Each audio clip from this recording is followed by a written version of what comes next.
जिंदगानी अजाब कर लें क्या, रोके आंखें खराब कर लें क्या, हम फिर से तुझको याद करने लग जाएं तो फिर से हालत खराब कर लें क्या। नमस्कार, मैं अनिल कुमार आपका हार्दिक अभिनंदन करता हूं अपने YouTube चैनल इंडियन सेंटर एके सर में। हम कक्षा 10 की भौतिक विज्ञान का पहला अध्याय यानी कि प्रकाश का परावर्तन तथा अपवर्तन पढ़ रहे थे, जिसमें हमने 3 वीडियो कंप्लीट कर लिए। हमारा पार्ट 3 है, इसमें हम प्रकाश के अपवर्तन को समझेंगे। तो सबसे पहले आप प्रकाश के अपवर्तन की डेफिनेशन देख लो। यहाँ पे हमने उसकी परिभाषा लिख दी है। ये 3 जो उसके पॉइंट होते हैं हमें व्याख्या करनी पड़ती है, नीचे उसके 3 पॉइंट लिख दिए। चौथा पॉइंट और है, उसको हम लिख के समझा देंगे। तो अपवर्तन क्या कहता है, ये होता है रिफ्रैक्शन। क्या होता है? रिफ्रैक्शन। कल हमने क्या समझा था? रिफ्लेक्शन यानी कि परावर्तन। आज समझ क्या रहे? अपवर्तन। जब प्रकाश की किरण एक माध्यम से दूसरे माध्यम में प्रवेश करती है तो वह अपने मार्ग से विचलित हो जाती है। होता क्या है? अपवर्तन में कोई किरण क्या होती है? विचलित हो जाती है। परावर्तन में कोई किरण उसी माध्यम में वापस लौट जाती है। एग्जाम्पल से हम समझते हैं, जैसे कि ये हमारा क्या है? एक ग्लास है, कांच है। इसमें यदि हम कोई किरण डालते हैं तो क्या हो जाएगा? आर पार निकल जाएगी। ये देखो, ये किरण कैसी हो जा रही है? आर पार निकली जा रही है। तो इसका मतलब क्या है? क्या हो रहा है? इसका अपवर्तन हो रहा है, रिफ्रैक्शन हो रहा है। अब यदि यहाँ पे हमारे पास क्या है? कांच है। अब कांच जिसमें प्रकाश, हमने कल क्या उदाहरण दिया था? जिसमें प्रकाश आर पार ना जा पाए, इसमें हम अपने चेहरे को साफ साफ देख सकते हैं, यानी कि क्या होगा? प्रकाश का परावर्तन। अब किरण ये कहां चलेगी? देखो, यहां लगाने के पश्चात आपके पास आ जाएगी। ठीक है, तो इसका मतलब क्या है कि क्या हो रहा है? इसका रिफ्लेक्शन हो रहा है, परावर्तन हो रहा है। जिसमें प्रकाश ना गुजर पाए, यानी कि जिस माध्यम से आए, जैसे इस माध्यम से ये आ रहा है और उसी माध्यम से वापस लौट जा रहा है, तो ये क्या हो गया? परावर्तन। जब कोई प्रकाश की किरण सघन से विरल में या विरल से सघन में प्रवेश करती है तो वह अपने मार्ग से विचलित हो जाती है, तो ये प्रकाश की घटना क्या कहलाती है? अपवर्तन यानी कि रिफ्रैक्शन कहलाती है। एक उदाहरण हम आपको और देंगे। आपने देखा होगा, ये पानी का गिलास है हमारे पास। ठीक है, पानी का गिलास में देखो, ये पानी है, तो पानी कैसा माध्यम हो गया आपका? सघन माध्यम हो गया।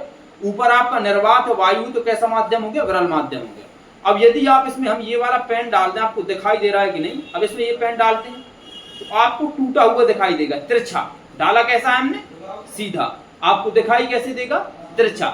यानी कि जब कोई प्रकाश की किरण विरल माध्यम से सघन माध्यम में प्रवेश करती है तो भले ही वो अभिलंब की तरफ झुक जाती है, ठीक है, लेकिन होता क्या है? अपवर्तन। क्या हो रहा है? अपवर्तन। भाई एक माध्यम से दूसरे माध्यम में प्रवेश करी तो वह अपने मार्ग से कैसी हो गई? विचलित। भाई सीधी डाली लेकिन हमें दिखाई कैसी दे रही है? तिरछी। तो ये क्या है? आपका अपवर्तन। ठीक है, ये पानी भैया सही है तो हम इसको पी भी लेते हैं। और ये वाला एग्जाम्पल्स आप अपने वहीं पे गिलास लेके वीडियो एग्जाम्पल्स कर सकते हैं। ठीक है, अपने गिलास में का थोड़ा का तो नहीं कोई में अपनी पेंसिल या पेन डाल नहीं कर तुम्हें मैं तो नहीं पीने एकदम बाबा बने ना भाई रहो उधर वहां उनकी तरह वहां बैठ जाओ। देखो, अब हम समझते हैं यहाँ इसके ग्राफ से क्या था। जब कोई प्रकाश की किरण, यहाँ पे छोटा सा देख लेते हैं इसमें, ये हमारा क्या है? अभिलंब है। ये हमारा क्या है? कोई कांच एक माध्यम है। जब कोई प्रकाश की किरण एक माध्यम से दूसरे माध्यम में प्रवेश करती है तो वह अपने मार्ग से विचलित हो जाती है। ये कौन सी किरण होगी आपकी? आपतित किरण। ये कौन सी किरण होगी आपकी?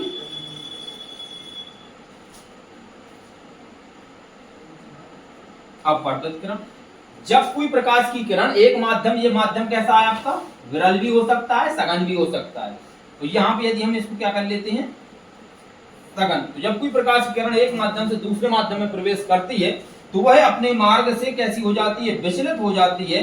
या तो अभिलंब की ओर झुक जाएगी या अभिलंब से दूर हट जाएगी। तो प्रकाश की यही घटना क्या कहलाती है? प्रकाश का अपवर्तन कहलाती है। अब अपवर्तन यदि आपका 1 नंबर का क्वेश्चन आया तो ठीक है, आप ये वाला ग्राफ बना दो और इसको लिख सकते हैं। सॉरी, 2 नंबर का क्वेश्चन है।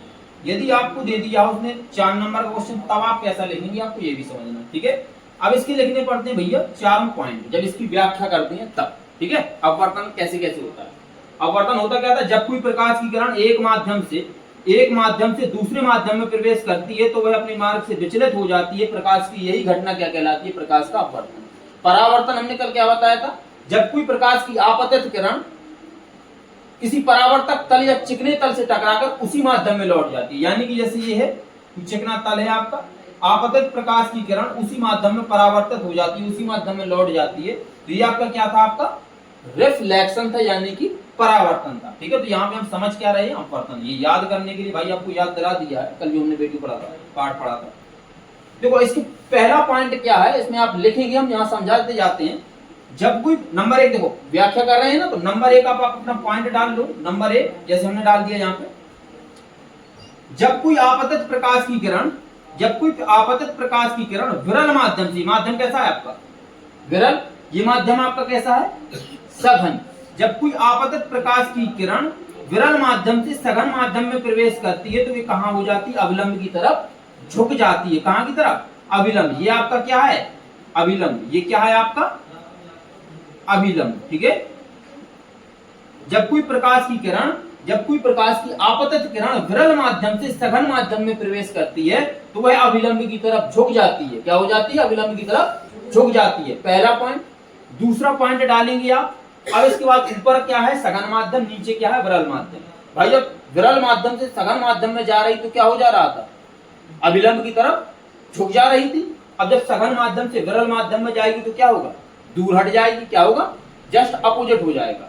तो जब कोई प्रकाश की आपतित किरण, ये कौन सी किरण है, कौन सी किरण है ये, आपतित। जब कोई प्रकाश की आपतित किरण सघन माध्यम से, माध्यम कैसा है आपका सघन, सघन माध्यम से विरल माध्यम में प्रवेश करती है तो वह अविलंब से दूर हट जाती है। देखो दूर हट गई, क्या हो गया, अविलंब से दूर हट जाती है। ये क्या है आपका अविलंब। तो आपतित प्रकाश की किरण सघन माध्यम से विरल माध्यम में प्रवेश करती है तो वह अविलंब से दूर हट जाती है। ठीक है, ये दूसरा पॉइंट था। अब तीसरा पॉइंट लिखेंगे आप, डालो तीसरा पॉइंट। उसमें आपको लिखना है, यदि आपतित प्रकाश की किरण, ये आपका क्या है अविलंब, ये आपका क्या है, कोई एक माध्यम है, कांच भी हो सकता है, जल भी हो सकता है, हीरा भी हो सकता है, माध्यम आपका कोई हो सकता है। लेकिन अपवर्तन के लिए 2 माध्यम का होना आवश्यक हो जाता है। या तो सघन होगा या विरल होगा, या विरल भी हो सकता है, सघन भी हो सकता है, कोई भी माध्यम हो सकता है। अब इसमें आप तीसरा पॉइंट क्या लिखेंगे, जब आपतित प्रकाश की किरण अभिलंब के समांतर, ये कैसी है, अभिलंब के समांतर, जब आपतित प्रकाश की किरण अभिलंब के समांतर प्रवेश करती है तो उसके मार्ग में कोई विचलन नहीं होता है। क्या होता है, उसके मार्ग में कोई विचलन नहीं होता है। इसमें लिखेंगे आप, जब कोई आपतित प्रकाश की किरण अभिलंब के समांतर या अभिलंब के समांतर, अभिलंब के समांतर प्रवेश करती है तो उसके मार्ग में कोई बदलाव या कोई विचलन नहीं होता है। अब चौथा पॉइंट आपको क्या लिखना है, डालो नंबर चौथा। देखो चौथा पॉइंट हम आपको यहां लिखवा देते हैं। देखो जब कोई प्रकाश की किरण का अपवर्तन होता है तो प्रकाश की चाल, उसकी तीव्रता, उसके तरंग दैर्घ्य में कोई अंतर नहीं होता। समझ रहे हो, प्रकाश की चाल, जब कोई किसी प्रकाश की किरण का अपवर्तन होता है तो प्रकाश की चाल, उसकी तीव्रता और उसका तरंग दैर्घ्य, क्या क्या, प्रकाश की चाल, तीव्रता और तरंग दैर्घ्य में कोई बदलाव नहीं होता है, कोई बदलाव नहीं होता। यानी कि ना तो उसकी प्रकाश की चाल बदलती है, ना तीव्रता बदलती है, ना तरंग दैर्घ्य बदलता, परंतु आवृत्ति जो होती है उसकी, एक मिनट यहां लिख देते हैं, क्या उसकी प्रकाश की आवृत्ति, आवृत्ति क्या हो जाती है, बदल जाती है। क्या हो जाती है, बदल जाती है। तो आप चौथा पॉइंट लिख लेंगे। देखो लिखना कैसे, अभी लिखना तो नहीं है ना, लिखो उसको।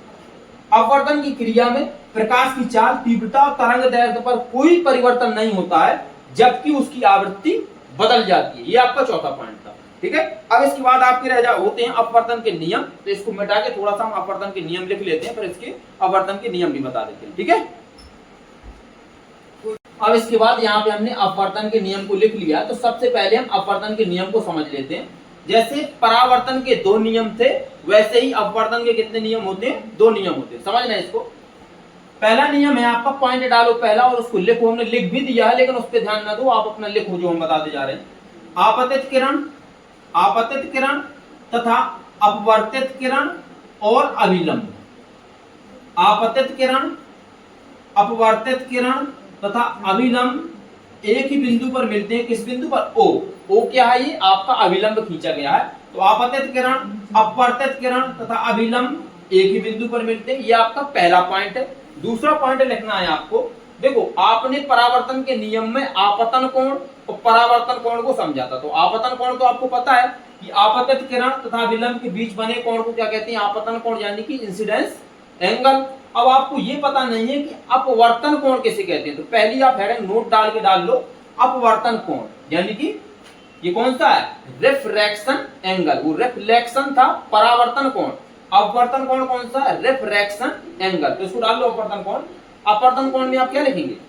अपवर्तित किरण तथा अभिलंब के बीच, अपवर्तित किरण तथा अभिलंब के बीच, ये बना है ना, अपवर्तित किरण तथा अभिलंब के बीच बने कोण को क्या कहते हैं?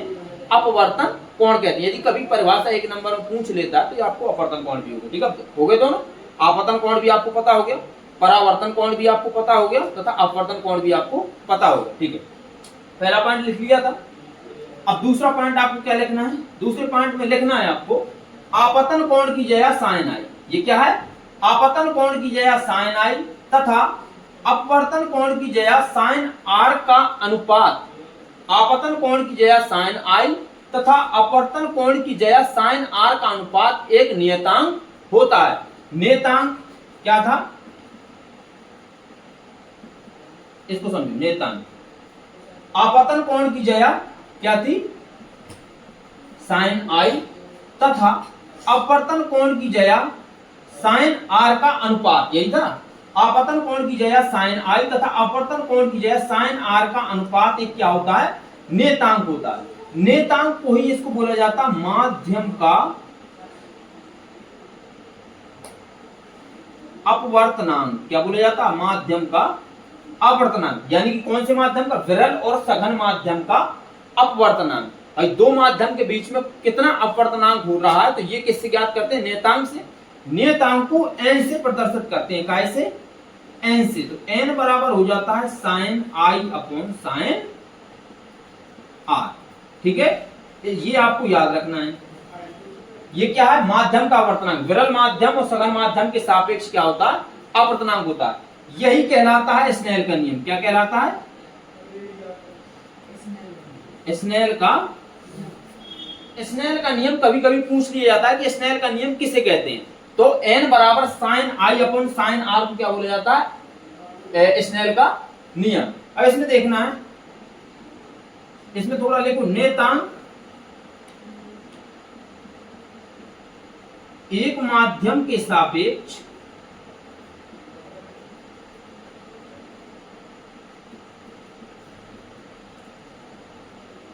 दूसरे माध्यम का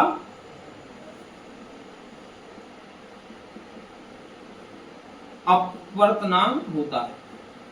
ठीक है, इसको हम पहले से लिख देना चाहिए, लेकिन आपका टाइम थोड़ा बर्बाद हो रहा है। इसको तो समझ लो, पहले टॉपिक समझ में आना चाहिए, टाइम चाहे जितना लग जाए। नियतांक एक माध्यम के सापेक्ष दूसरे माध्यम का अपवर्तनांक होता है। कैसे? ये देखना, ये क्वेश्चन में ये चीज आएगा, इसको ध्यान से देखना आप लोग। जैसे हम यहाँ पे लिखते हैं ANW। ए क्या है आपका? एयर। W क्या है आपका? वाटर। N क्या था? माध्यम का, माध्यम के एक माध्यम के सापेक्ष दूसरे माध्यम का अपवर्तनांक क्या है आपका? नियतांक, यानी कि n। नियतांक को कैसे प्रकट करते हैं? n से। इसको क्या लिखोगे आप? ANW को। एक माध्यम के सापेक्ष दूसरे माध्यम का अपवर्तनांक, यानी कि वायु के सापेक्ष। एयर माने वायु, वायु के सापेक्ष किसका अपवर्तनांक? वाटर। क्या का? जल का अपवर्तनांक। ठीक, यदि हम लिख दें इसको WNA, क्या लिखते हैं? WNA। भाई अपवर्तन में क्या दो माध्यम होना कैसा होता? बहुत परमावश्यक होता। दो अपवर्तन होगा तो दो माध्यम होंगे आपके। अब WNA का मतलब क्या है? n क्या है? एक माध्यम के सापेक्ष दूसरे माध्यम का अपवर्तनांक, ये नियतांक है आपका। तो W क्या है आपका? जल। जल के सापेक्ष किसका अपवर्तनांक हो रहा है? वायु का। किसका? वायु का अपवर्तनांक। ठीक है, यदि हम यहां पे लिख दें GNW, तो इसको क्या लिखोगे आप? कांच के सापेक्ष जल का अपवर्तनांक। यदि हम लिख दें WNG, तो आप क्या लिखोगे? जल के सापेक्ष कांच का अपवर्तनांक। भाई देखो, सब में अलग अलग चाल होती है। निर्वात में आपकी चाल अलग होती है, और इसके बाद जल में प्रकाश की चाल आपकी अलग होती है, कांच में अलग होती है, हीरा में अलग होती है। तो जल में प्रकाश की, सॉरी, निर्वात में कितनी चाल बताई थी हमने? 3.0 × 10⁸ मीटर प्रति सेकंड। ये काय में होती है? निर्वात में प्रकाश की चाल। और जल में प्रकाश की चाल हमने आपको कितनी बताई थी, 2.25 गुणे 10 की घाते 8 मीटर प्रति सेकंड। ये आपकी काय में थी, जल में। कांच में और कम हो जाती है, 2.0 गुणे 10 की घाते 8 मीटर प्रति सेकंड। हीरा में और कम हो जाती है। हीरा को आपको याद रखना है कि हीरा वहीं से चमकता है जहाँ पे 24 डिग्री का कोण बनता है, तो इसका जो चाल होती है 1.24 गुणे 10 की घाते 8 मीटर प्रति सेकंड। ये क्या थी, आपकी प्रकाश की चाल थी। ये आपने अपवर्तन के नियम समझा। अपवर्तन के नियम में लिखा अपवर्तित किरण, अपवर्तित किरण तो अविलंब एक ही बिंदु पर मिलते हैं। अपवर्तन कोण की जगह साइन आई तथा अपवर्तन कोण की जगह साइन आर का अनुपात क्या होता है, अनुपात क्या होता है, नेतांक होता है। नेतांक को n से प्रदर्शित करते हैं, n बराबर होता है साइन आई बटे साइन आर। इसी को माध्यम का अपवर्तनांक बोला जाता है। यही आपका क्या स्नेल का नियम है, जो स्नेल ने नियम दिया था। n नेतांक एक माध्यम के सापेक्ष दूसरे माध्यम का अपवर्तनांक होता है। जैसे कि हमने लिख दिया ANW वायु के सापेक्ष जल का अपवर्तनांक, WNA यानी कि जल के सापेक्ष वायु का अपवर्तनांक, GNW यानी कि कांच के गिलास, जी क्या है गिलास, कांच के सापेक्ष जल का अपवर्तनांक, आपका WNG यानी कि जल के सापेक्ष कांच का अपवर्तनांक। तो इसमें आपने अपवर्तन को समझा। जो आपका नेक्स्ट वीडियो आएगा, देखो हमने PDF बनाई आपके लिए बाकायदा, नेक्स्ट वीडियो आपका आएगा, उसमें निरपेक्ष अपवर्तनांक और अपवर्तनांक का प्रकाश की चाल से संबंध को समझेंगे। छोटा सा वीडियो आज के लिए इतना ही रहने देते हैं। भैया आप वीडियो देखते हैं, हमें पता है, थोड़ा सा दोस्तों के साथ और शेयर कर दिएगा तो बहुत थोड़ा सा हमें देखो उसमें मोटिवेट हम भी हो जाते हैं कि हम वीडियो इतनी मेहनत से बनाते हैं, तो आप लोग देखते हैं तो शेयर भी कर देते हैं। ठीक है, धन्यवाद। हम चलते हैं, वीडियो को शेयर जरूर कर दो, बार बार कह रहे हैं। ठीक है।